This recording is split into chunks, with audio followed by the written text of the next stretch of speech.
Flags are being planted in Antarctica. A new power structure is emerging. China's Belt and Road Initiative now spans more than 150 countries. And many parts of the world are asking, what does the West have to offer?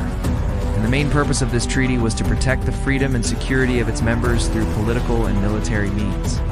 The treaty established that an armed attack against one ally would be an attack against all allies. Its initial focus on territorial defense has expanded to include a wider range of threats, including terrorism, cyber attacks, and the proliferation of weapons of mass destruction. In response to these evolving threats, NATO has undertaken several new missions, including operations in Afghanistan, Libya, and most recently Ukraine. NATO's budget has also increased in recent years. This involves accepting the rise of new global powers and adjusting its foreign policy accordingly.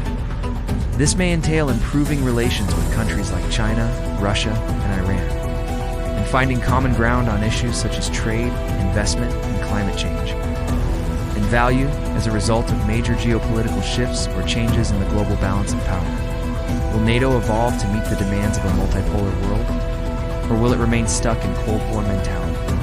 Only time will tell. Thank you for watching this episode. If you enjoyed it, please share it with your friends.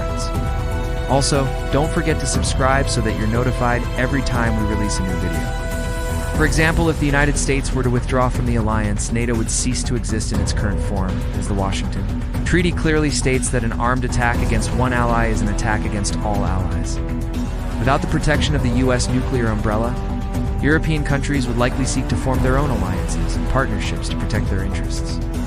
Furthermore, if NATO were to lose its cohesion and purpose, it would create a power vacuum in Europe that could be exploited by rival powers such as Russia or China. Additionally, the absence of a strong transatlantic alliance would weaken the West's ability to project power globally, potentially leading to the rise of new conflicts and instabilities. Finally, fragmented and irrelevant NATO would undermine decades of work to promote democracy and human rights around the world, potentially leading to a resurgence of authoritarianism and conflict. Secondly, NATO could focus more on soft power tools such as diplomacy, development aid, and cultural exchanges to promote democracy and human rights around the world. Such an approach would align with the core values of the alliance and help to build a more stable and prosperous international order. Finally, NATO could become more inclusive and representative of the interests of all countries, not just its current members. This may involve admitting new members from Eastern Europe and other regions, as well as engaging with non-member countries through partnerships and cooperation agreements. By taking these steps, NATO could adapt to the changing world order and continue to play an important role in promoting peace and stability around the world. According to NATO figures, the alliance spent around 1% of its combined GDP on defense in 2021, which is up from just 0.88% in 2008. Such a division would be detrimental to international stability and potentially lead to a new Cold War. It would also undermine the hard-won gains of the post-Cold War era, such as the expansion of democracy and free market economies to Eastern Europe. Furthermore, a divided NATO would send a message of weakness to rival powers such as Russia, China, and Iran, emboldening them to pursue more aggressive foreign policies. It could also lead to a proliferation of weapons of mass destruction, as countries seek to acquire such weapons to deter potential aggressors. Moreover, a divided NATO would be less effective at addressing global challenges such as climate change, terrorism, and pandemic outbreaks, which require international cooperation to solve. The United States remains the largest contributor to NATO's budget, followed by Germany, the United Kingdom, and France. But other European nations have also increased their defense spending in recent years, particularly in the wake of Russia's invasion of Ukraine.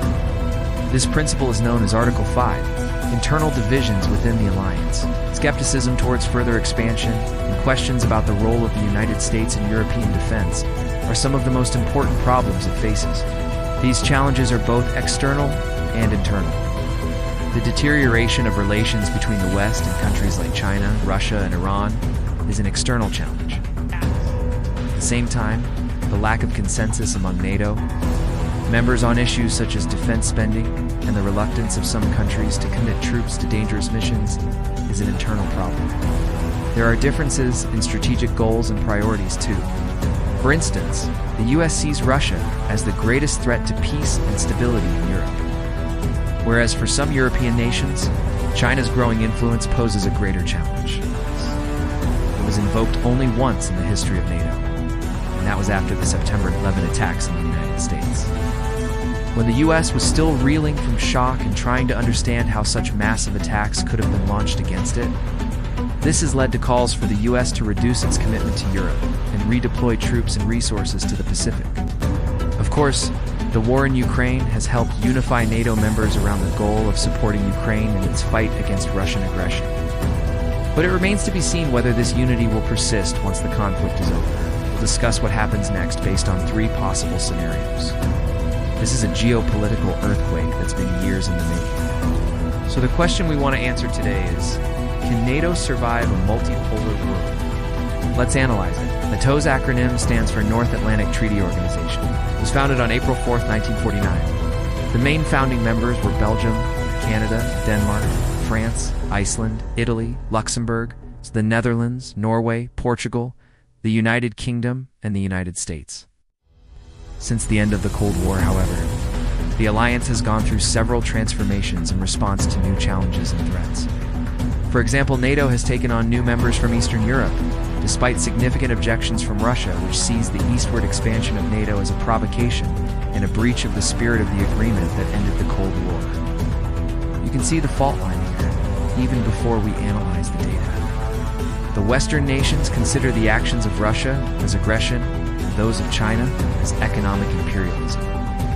But from the perspective of Russia and China, they are simply pursuing their national interests in a world order that was designed by the West and for the benefit of the West. In the early days, NATO was a purely defensive alliance formed against the perceived threat of the Soviet Union and its allies in the Warsaw Pact.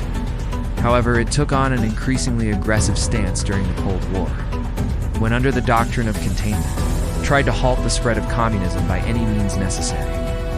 As we know, NATO has since grown significantly and currently consists of 30 member states, all but one of which are in the Western Hemisphere. Turkey is the only exception.